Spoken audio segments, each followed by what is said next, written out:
claims ni Senator Risa sa kanyang press con. Yari ka, Senator. Sabi niya, Ayan, sagot niyo. dati rin po akong worker ni Pastor Quiboloy. Tumiwalag dahil sa pang-aabuso at pananakit. Ngayon lang nagkaroon ng Pananakit? lakas Ano yung ng loob pananakit? dahil na rin sa takot. Baka ipapatay ako. Sinanakit ba yun? Taliwas yan sa sinasabi niyang nakumbinsi daw siya na tumestigo para mabayaran. This month, just last week, Michael was the Basa one pa mo. frantically messaging my staff. Sabi niya, quote, "Help me, kinidnap ako at tinatakot ako ng kingdom." Ako po si Michael Maurilio, si alias Rene. Ayan. Una po sa lahat, hindi po ako binayaran, pinilit, tinakot, or kinidnap ng kingdom. Sinabi niya, kinidnap daw to, tinakot. Si Kibuloy. Wala pong katotohanan yung mga claims ni Senator Risa sa kanyang press con. Ayan. Magandang araw sa atin lahat mga insan. Reaction Insan po muling nagbabalik. At eto na nga mga insan, pag-usapan na natin yung naging sagot sa kanya. Sagot ni alias Rene kay Senator Risa Hontiveros. Dahil lahat yun talaga pinabulaanan niya din. Pati yung sinabi na nagpaparescue siya kila Risa Hontiveros, nasa kingdom siya ngayon at binayaran daw siya di umano ni Pastor Kibuloy, yung kampo ni Pastor Kibuloy at ng kingdom, lahat daw po yun, hindi po totoo yung sinasabi ni Risa Hontiveros at handa rin po siya na harapin yung mga kaso na yan at maglabasan daw sila ng ebidensya. Pero bago tayo magpatuloy mga insan, kung hindi ka pa nakapag-subscribe dito sa ating channel, paki-subscribe naman po ang ating channel at hitang notification bell at i-like nyo na rin po yung ating video. Napakamalaking bagay po yan sa atin mga insan at nakakataba po ng puso yan. So, yun mga insan, libre lang naman po mag-subscribe. Wala pong bayad yan. Pero bago natin ituloy mga insan, no, balikan lang po muna natin yung unang paglabas ni alias Rene, yung pagsagot naman ni Risa Hontiveros at ito naman yung pagsagot ni alias Rene. So, ito muna, mga insan, yung paglabas ni alias Rene. Binayaran po ako ni Sen. Risa Hontiveros. Yan yung una siyang lumabas, ang insan, ha? Kay laban kay PRRD, VP Sara at kay Pastor Apollo C. Kibuloy. Lahat ng Nasa balita yan mga insan. kasama ko doon Nasa news. sa Senado ay ginawa lamang ni Sen. Risa upang papagsakin si Pastor at ang buong kingdom at kunin ang kanilang mga ari-arian. Grabe po, yung mga ari-arian. At tinatakot ako ni Sen. Risa. Binayaran at gawa-gawa lang ang mga sinabi sa pagdinig ng Senado laban sa mag-amang Rodrigo at Sara Duterte maging kay Apollo Kibuloy. Ito ang pahayag ni Michael Maurilio na dyan sila sanay, nang tumistigo ito Diyan sila sanay dahil wala po talaga silang may bibigay na wala silang makuhang mga abuso ng King parang of Jesus maging Christ testigo o talaga na KOJC matibay leader na si Kibuloy. makakapekto sa mga kila pastor, kila Senator Risa Hontiveros Kay Digong, ang tsaka kay pagitan Sara. ng email sa pagitan ng Gagawa lang talaga sila is gumawa ng mga testigo. Ayon kay Senador Hontiveros, si Maurilio ang nauna at paulit-ulit Ayan, na yung sagot nagpadala niya ng na. mensahe sa kanila. Binood na natin Simula dito noong mga December insan kasi 2023, binalita naman eh. nagnanais Dito na na natin magsalita panoorin laban itong sa lahat. religious leader. Sabi niya, Ayan, quote, sagot niyo. "Dati rin po akong worker ni Pastor Quiboloy. Tumiwalag dahil sa pang-aabuso at pananakit.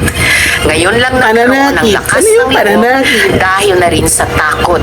Baka ipapatay ako." Sinanakit ba yun? Taliwas yan sa sinasabi niyang nakumbinsi daw siya na tumestigo para mabayaran. Tara yan.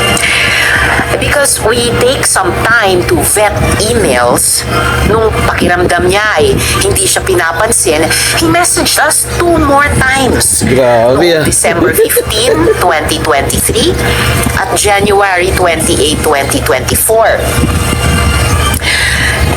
Nasaan dyan ang pinilit? Bukod dito, nakasaad din umano ang pangalan ng mga Duterte sa pinakaunang salaysay ni Maurilio na siya mismo ang gumawa at nagbigay sa opisina ni Hontiveros. Si Maurilio rin anya ang unang nanghingi ng pera sa opisina ng senadora. Ganyan talaga sasabihin niyo. Itong pahayag na binigyan siya ng 1 milyong piso ng mambabatas. On February 7, 2024, he was the one who asked us for money. Grabe. Quote, Kala mo talaga "I just makatotohanan want yung to sinasabi. ask if Binabasa our lang office naman. give a financial assistant. I want to Ay, buy nako. a new laptop." Close quote. Malinaw ang sagot namin sa kanya. Our office has a strict policy of not providing financial assistance to potential witness and witnesses. Dagdag pa ng senador, kung may nagbayad kay alias Rene, ay hindi na siya magtataka kung KOJC. Firmis naman yan. Ibabalik nyo talaga yung bintang dyan. KOJC dahil KOJC si Pastor ang nililinis yung pangalan. member, Diba? umiin ang kanyang pahayag kapalit Uy, ano nyo talaga yan? Magtatago sa kanya at Kalokohan. pagbigay ng magaling na abogado. Michael also claims that I threatened him. Yet, on June 22 and 23, 2025, just this month, just last week, Michael was the Basa one pa mo. frantically messaging my staff. Sabi niya, quote, "Help me, kinidnap ako at tinatakot ako ng kingdom. Dito ako kinulong Yan niya, sabi niya, Mountain. kinidnap Send siya, rescue tinatakot at now." kinulong sa Seryoso ni Glory Mountain, Tiberos sa loob ang ng mga KOJC. mensahe ni Maurilio at ipinadala Abangan ito natin yung sa sagot naman ni Philippine National Police sa Davao alias para sa Rene o ni agarang Michael aksyon. Murillo, mga insan. Hindi Aminado natin. si Senator Risa Contiveros na maaaring biktima lang din si Michael Maurilio. Kailangan pa rin anyang managot ito sa mga pagsisinungaling ngayon. Sinungaling ha.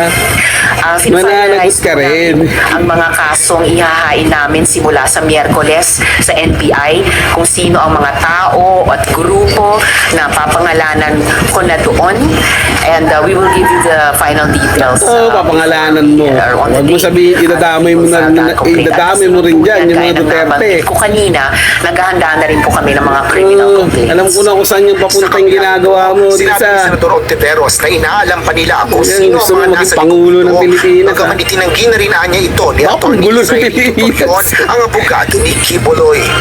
Asher Kadapan Jr., UNTV News and Rescue. Diyos ang aming sandigan, serbisyo po. Sis! Yun na, mga insan na nakita niyo yung sinabi niya doon na nagpaparescue nga daw si Michael. Yun din yung lahat na sinabi niya. At yun na rin daw siya magtataka na baka binayaran ito si Michael Murillo alias Rene nga na para bumaliktad, para tumistigo ulit laban naman kay Risa Ontiveros at sabihin daw ganun. Kasi nakatanggap nga daw sila ng message na hinaharas, kinidnap at kinukulong daw ngayon doon sa Kingdom. Yun ang sabi nito ni Risa Ontiveros na taliwas naman sa sinabi ni Michael Murillo at makikita mo naman siya. Wala naman siyang binabasa. Normal lang din na nagsasalita siya na katulad nung unang paglabas niya nasa video niya. Hindi katulad ni Risa Ontiveros na meron talagang binabasa sa baba. Siyempre, para nga naman di ka magkailangan mo ng script para hindi ka magkamali sa sasabihin mo dahil napakahirap na ano ka, yung sabi natin mahuli ka sa sarili mong bibig. Di ba? Mamaya kasi bigla kang meron masabi doon. Madulas ka sa sabihin mo, di yari na. So, mas maganda na yung may script ka. At doon sa sinasabi mo, pangangalanan mo yung mga taong iniisip mo na nasa likod nito paglabas ni alias Rene. Ako, eto mga insan hindi na ako magugulat dyan kung makakaladkad na naman ang mga ng pangalan ng mga Duterte. Siyempre kasama na dyan si Senator Bato de la Rosa, si Senator Bongo, basta lahat ng mga tao nakapaligid kay Pastor Kibuloy, yung mga kalyado nila, doon yan papunta mga insan. Klaro naman yun katulad ng ginagawa nila sa mga nawawalang sa bungero o nadadawit na naman ang pangalan ni ni Senator Bato doon, di ba? Matik na yun mga insan sa mga kalaban sa politika ng mga Duterte, ganun ang gagawin nila yan. Pero para sa mga taong hindi ako DDS mga insan nasa panig lang ako ng katotohanan. Kung nagkataon na sila yung nasa katotohanan at tingin ko, mga insan, nasa sarili ko, kung tingin ko sila Risa Ontiveros yung panig sa katotohanan at maganda yung ginawa nila ang mga proyekto dito sa ating bansa, sa kanila ako papanig. Ang problema mga insan, kay Tatay Digong Duterte ko nakita yung mga magandang proyekto, yung magandang ginawa dito sa ating bansa, yung magandang pamumuno. Kaya ito yung sinusubaybayan ko. Pero inuulit ko mga insan, hindi po ako member ng church ni Pastor Kibuloy at lalong hindi po ako member ng grupo nilang DDS. Kumbaga ito, personal ko po itong opinion bilang ordinaryong mamamayan, bilang ordinaryong Pilipino na gusto kong malaman yung buong katotohanan din. At yung katotohanan na pinaniniwalaan ko, yun yung inilalaban ko mga insan. So ito na yung sagot ni alias Rene mga insan. Pakinggan po natin yung sasabihin niya. Ako po si Michael Maurilio, si alias Rene. Ayan. Una po sa lahat, hindi po ako binayaran, pinilit, tinakot, or kinidnap ng kingdom. Sinabi niya kinidnap daw to, tinakot. Si Kibuloy. Wala pong katotohanan yung mga claims ni Senator Risa sa kanyang press con. Yari ka, Senator Risa. Wala po ako sa pader ng kingdom. 2019 pa po ako huling nakapunta ng Glory Mountain. Ito lamang ay pamamaraan ni Senator Risa upang ako ay makuha ulit at patahimikin. Kusa po akong lumabas upang sabihin yung katotohanan. Handa po akong maglabas ng mga ebidensya, kaukulang ebidensya, papatunay na si Senador Risa ang pasimuno sa mga paninira kay Pastor Apollo Kibuloy. Lagot ka, Senator Risa. Sa anumang mga legal na proseso, Senador Risa, hindi ako nag-text ng anuman sa'yo. Huwag mo na akong gamitin sa mga kasinungalingan mo, kaya nga na ako susuka ako sa iyo. Titindigan ko yung Hindi ka nasusuka sa'yo. Susuka pala sa'yo, Madam Risa eh. para matahimik na yung konsensya ko. Uulitin ko po, hindi po ako binayaran, pinilit, kinidnap ng kingdom ang kampo ni Pastor Apollo Kibuloy. So yun yung mga insan, di ba? Pinipilit talaga ni Risa Hontiveros na eto nga, binayaran, kinidnap, di ba? Una sa binayaran, o binayaran siya ng kingdom, tapos kinidnap siya. Paano yun? Kidnapin kita, bayaran kita. Ano yun?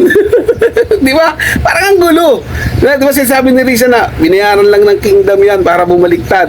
O kaya, tapos sabi, kinidnap, nagpapasaklolo. Di ba? Parang ang gulo. Paano ka mababayaran kung kinidnap ka? Kung yung kinidnap, ikaw pa yung nagbayad.